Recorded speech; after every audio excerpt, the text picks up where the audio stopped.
दोस्तों आदाब, नमस्कार, सत श्री अकाल। मैं चौधरी अफसर और आज की डिबेट में हम ऐसे शख्स से बात करने वाले हैं जिनकी अलग ही मिसाल है।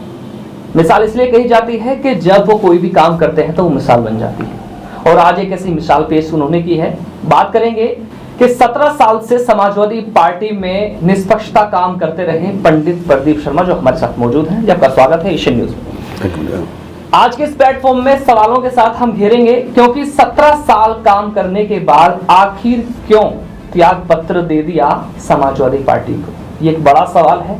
अचानक से ही एक सूत्रों के हवाले से खबर चलनी शुरू हुई कि पंडित प्रदीप शर्मा ने, जो एक वरिष्ठ नेता भी कहे जाते थे और 17 साल से कड़ी मेहनत के साथ, संघर्षों के साथ काफी इलेक्शंस भी लड़े, राजनीति में अच्छा मुकाम भी हासिल किया, उपाध्यक्ष भी रहे और बहुत नेकिल इंसान लगातार काम करते रहे। अचानक से समाजवादी पार्टी को छोड़ने का जो निर्णय उन्होंने लिया था, समाजवादी पार्टी छोड़ चुके हैं, क्या रीजन रहा, सबसे पहले हम उसको जानने की कोशिश करेंगे। पंडित प्रदीप शर्मा जी, आपसे जानेंगे कि जिस तरह से कल अचानक आपने समाजवादी पार्टी को अलविदा कह दिया, क्या रीजन रहा अचानक से? और एक सवाल ये भी है कि मिसाल की हम बात कर रहे थे तो मिसाल आपने इस तरह से पेश की कि बहुत सी बार देखा गया है कि जब या तो किसी भी नेता को पार्टी की तरफ से निष्कासित किया जाता है या फिर जब वो त्याग पत्र देता है तो बहुत ही नॉर्मल तरीके से देता है, लेकिन आपने बड़े मान सम्मान के साथ समाजवादी की जो लाल टोपी है उसको बड़े हाथों में रख करके और बड़े प्यार से गले मिलते हुए और प्यार से जो है सही तरीके से आपने एक लेटर जारी कर दिया, दे दिया, उनको त्याग पत्र दे दिया। तो ऐसा मतलब किस तरह से अचानक से? अफसर भाई, लगभग 17 साल से मैं पार्टी का छोटा सा कार्यकर्ता था और पार्टी के हर आंदोलन में, किसानों की लड़ाई हो, गांव से ट्रांसफार्मर की लड़ाई हो, बिजली की समस्या हो, मैं लगभग 20 सालों से संघर्ष में हूँ और संघर्ष कर रहा हूँ जी। किसी पार्टी के जुड़ने के लिए आदमी का जो कार्यकर्ता होता है, जड़ से जो राष्ट्रीय अध्यक्ष होते हैं, वो एक कार्यकर्ता की नींव होती है जी। पेड़ की हर डाली काम करती है और जो पार्टी के राष्ट्रीय अध्यक्ष होते हैं उन्हें उस डाली के हर एक पत्ते पत्ते की पता होती है। पहले तो मैं ये कहना चाहता हूँ, जिसमें पार्टी में रहा मैं 17 साल मैंने अपने जीवन के उसमें दिए, मैं ये चाहता हूँ पूछना कि मैंने सह सम्मान जो पार्टी की टोपी थी, मैंने पहले जिला अध्यक्ष को फ़ोन किया, वो बिजी होने के कारण मैंने धौला विधानसभा के अध्यक्ष हैं पंडित श्रवण कुमार शर्मा जी, उनसे ये आग्रह किया कि ये मेरी टोपी और ये मेरा रिजाइन लेटर आप प्रदेश कार्यालय में भेज देना जी। मैं इस घर में लिया, मैंने संघर्ष किया।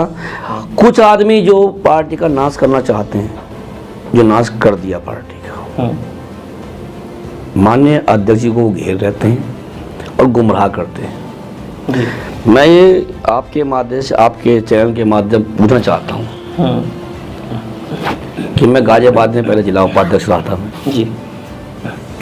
इन 17 सालों में मैंने कितनी बार माननीय अध्यक्ष जी से मुलाकात करी, कितनी बार मैंने उनसे अपने लिए कुछ मांगा या उन्होंने मुझे क्या दिया।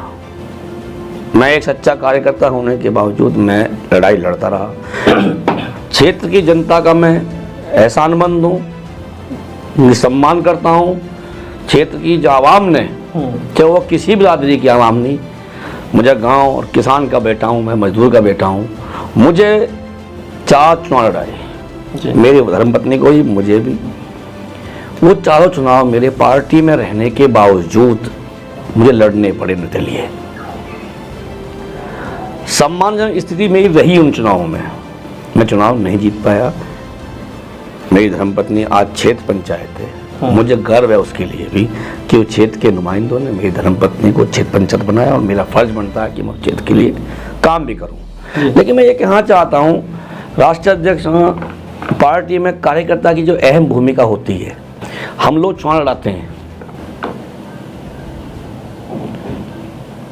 कार्यकर्ता पूरी मेहनत करता है, लेकिन जो चुनाव लड़ते हैं क्या वो ये भूल जाते हैं बाद में? आपने अभी एक बात कही है, कार्यकर्ता मेहनत करता है, तो अभी हम एक सवाल यहाँ पर खड़ा हो जाता है कि जैसे अभी विधानसभा के चुनाव थे 2022 के, और आपकी विधानसभा धौलाना से जो प्रत्याशी रहे हैं समाजवादी पार्टी से, वो चौधरी असम रहे हैं, जिस तरह से हम भी फील्ड में रहे हैं, हमने भी काफ़ी खबरें की हैं, लोगों के बीच रहे हैं, तो उस दौरान आपको देखा गया है कि आपने ना सर्दी देखी, ना गर्मी देखी, ना आपने कुछ देखा, लेकिन रात दिन कड़ी मेहनत करने के बाद सर्व समाज को आपने इकट्ठा किया, वोट मांगा। और एक बात सुनने में आई थी कि आपने जो है एक परशुराम जी की प्रतिमा भी आपने भेंट की थी असलम चौधरी को, ये बात भी थी। और जिस तरह से आपने रात दिन मेहनत की, हारने का रीज़न क्या रहा, ये एक बड़ा सवाल है। असलम चौधरी जी सच्चे मन से कहें कि हम लोगों ने, पंडित श्रवण कुमार शर्मा जी ने या तमाम लोगों ने तन मन और धन से हमने चुनाव लड़ाया जी। भगवान परशुराम की प्रतिमा की जो अपना जिक्र कर दिया आपने, तो आज मैं आपको खुलासा कर देता हूँ क्योंकि वो हमारे सामने ही दी गई। 3 तारीख की परशुराम जयंती है और ईद का त्यौहार भी है जी। मैं हर समाज का सम्मान करता हूँ, मैंने आज तक की समाज का अपमान करने का काम नहीं किया, क्योंकि मुझे हर समाज के हर नागरिक ने मेरा सम्मान किया, मुझे एक एक वोट देने का काम किया, जिसके हम आज नेता हैं। नेता हम जनता से, ना कि कुछ भी नहीं हम लोग। बिल्कुल। भगवान परशुराम की प्रतिमा को जो दी गई थी, खुद असलम चौधरी ने, उनके भतीजे मुकम्मिल भाई ने हमसे कहा था कि प्रदीप भाई, हमें जरूरत है भगवान परशुराम की। मैंने उनसे कहा भगवान परशुराम का मैं आपको दे देंगे हम, लेकिन आपको जहां आप बैठते हैं उनको उचित स्थान देना होगा। बिल्कुल। लेकिन ब्राह्मण समाज के साथ और मेरे साथ छल हुआ। सबसे बड़ी वजह आज मैं आपको आपके चैनल कह रहा हूं, मेरा मन दुखी है। जब चुनाव हुआ तो वो हमारी भगवान परशुराम की प्रतिमा उन्होंने रखी अपने उसमें, जिसके फोटो मेरे पास हैं, जहां बैठते दिखाने के लिए, हमें गुमराह करने के लिए रखी। लेकिन जिस दिन वोटिंग खत्म हुई उस दिन शाम को हमारे भगवान परशुराम पता नहीं उन्होंने वहां से कहां गायब कर दिए। मेरी अंतरात्मा की आवाज ये निकली कि भाई नहीं, हमारे राष्ट्रीय अध्यक्ष थे, मैं यही कहूंगा, मैं अब नहीं कि मैं पार्टी में नहीं हूं। भगवान परशुराम की छुट्टी का दिन, छुट्टी का अवकाश उन्होंने दिया। लखनऊ में मंदिर वाले ने कहा मैं अध्यक्ष जी का सम्मान करता हूं और आगे भी करता रहूंगा जी। पार्टी में, जिस पार्टी में रहा हूं, मेरा घर है, मैं छोड़ के आया हूं, मैं बहुत दुखी हूं, क्योंकि वहां नेताओं ने कार्यकर्ताओं का अपमान करने का काम शुरू कर दिया। आप विधायक हार गए, हमारी गलती क्या है इसमें? अपने अंदर के अंदर जाके सही बात, तुम्हारी चाय के सिवा हमने कुछ लिया हो आपसे, कुछ पिया हो आपसे, तो आप कहें। और मैं तो चाहता हूँ वो खुलेआम कहें, आप उनसे पूछना कि प्रदीप शर्मा या उनके साथियों ने आपसे कुछ चाय के सिवा कुछ लिया हो या सच्चे मन से मेहनत ना की हो, तो हमसे कहना बैठ के जी। लेकिन आज मैं पार्टी को छोड़ चुका हूँ तो और मेरी मांग है आपके चैनल के माध्यम, हारून चौधरी प्रदेश सचिव हैं, मैंने 4 बार उनसे कह चुका हूं। अभी आपके पहले डिबेट से पहले मैंने फिर फोन किया उनको कि आप उनसे बात करके मेरे आराध्य की प्रतिमा मुझे वापसी कर दें। मैं किसी को आपको ये नहीं चाहता कि आप मेरे धर्म की पूजा करें, मैं हिंदू हूँ, अपने आप में कोई दिक्कत नहीं है। आप मुसलमान हैं, पूजा करें, अपने आराध्य को मानें। अगर आप हमारे आराध्य की पूजा नहीं, अगर आप जहाँ बैठते हैं आप उन्हें उचित स्थान नहीं दे सकते हैं, तो आप हमारी प्रतिमा को वापसी कर दें, हम अब सह सम्मान अपने को ले आएंगे। चलिए, ये भी हम बात रखेंगे और इस बात मुद्दे पर भी बार बार चर्चा करेंगे। आपसे ये जानना चाहते हैं कि जैसे आपने पार्टी को त्याग दे दिया है और अभी आप ब्राह्मण समाज के जो है एक प्रदेश सचिव भी बन चुके हैं, तो यह कैसा लग रहा है और अब किस पार्टी में जाने के? मैं अखिल भारतीय ब्राह्मण समाज के राष्ट्रीय अध्यक्ष हैं, उनके नेतृत्व में मैं काम कर रहा हूं और हमारा मकसद किसी एक समाज से नहीं है। दबे कुचले मुजलूम जिनकी आवाज़ और आंदोलन हम लोग बन के उभरे हैं, ना हम किसी एक समाज को है। ब्राह्मण किसी जाति धर्म का नहीं हो सकता।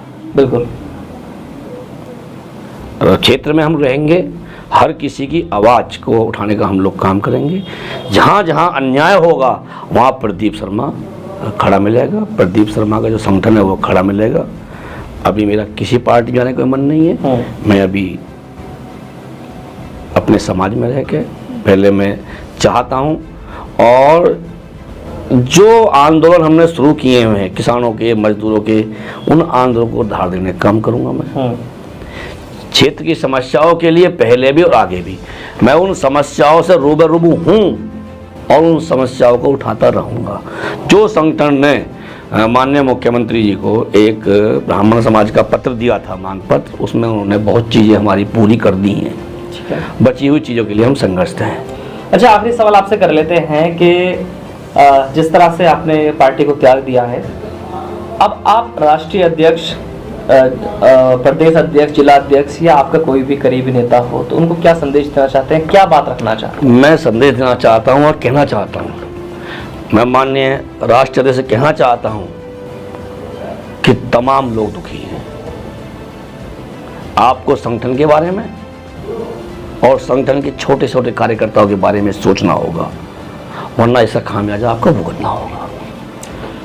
चलिए, देखा हमारे साथ मौजूद थे पंडित प्रदीप शर्मा, जो लगातार सुर्खियों में भी रहते हैं और आए दिन जनता के बीच रहते हैं, और जिस तरह से किसान आंदोलन हो या वेब सिटी आंदोलन हो या मजलूमों की लड़ाई हो तो लड़ते हुए नजर आते हैं। काफी बार देखा भी गया है और पुलिस के डंडे भी काफी बार ये खा चुके हैं। चलिए, फिर नई शख्सियत के साथ मुलाकात होगी। मैं चौधरी अफसर, हमारे सहयोगी के साथ एशियन न्यूज।